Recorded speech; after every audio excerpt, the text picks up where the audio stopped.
मधून नाशिकमध्ये विविध मागण्यांसाठी शेतकऱ्यांचा लॉंग मार्च काढण्यात आलाय। लॉंग मार्च आज नाशिकहून मुंबईच्या दिशेने पुढे सरकणार आहे। किसान सभा आणि जेपी गावितांच्या नेतृत्वात हा लॉंग मार्च काढण्यात आलेला आहे। वन हक्क संरक्षण कायदा पेसा अंतर्गत त्वरित रिक्त जागांवर भरती केली जावी, शेतकऱ्यांना 24 तास वीज यासह विविध मागण्यांसाठी हा लॉंग मार्च मुंबईच्या दिशेने निघालाय। जोपर्यंत मागण्या पूर्ण होत नाही तोपर्यंत मुंबईतून मागे येणार नाही अशी भूमिका या आंदोलनकर्त्यांनी घेतली आहे। तर याच आंदोलनासंदर्भात माजी आमदार जेपी गावित यांच्याशी बातचीत केली आहे आमचे प्रतिनिधी किरण गोटूर यांनी।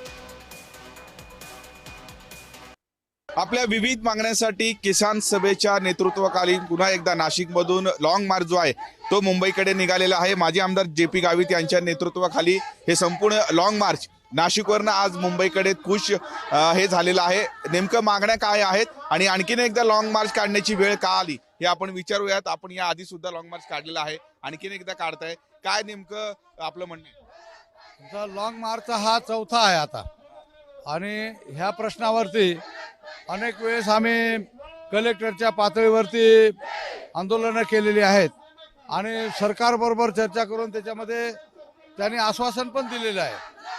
आणि असं असताना सरकार त्याची अंमलबजावणी मात्र करत नाही।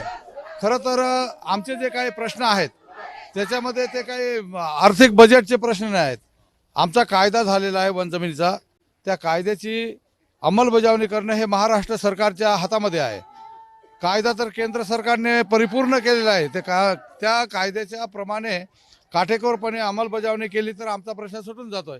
वारंवार आपण मागणी करताय वन हक्क संरक्षण कायदा लागू करा, आपण याआधी सुद्धा मोर्चा काढलाय, मग नेमकं सरकार का बरं करत नाही तेच आम्हाला कळत नाही। आणि म्हणून आतापर्यंत आम्ही पण सरकारवरती विश्वास टाकून होतो। सरकार आम्हाला सगळे प्रश्न सोडवतो म्हणून आश्वासन दिलं आणि आम्ही निघून आलो की ते जसं पडलं तसं थांबलं।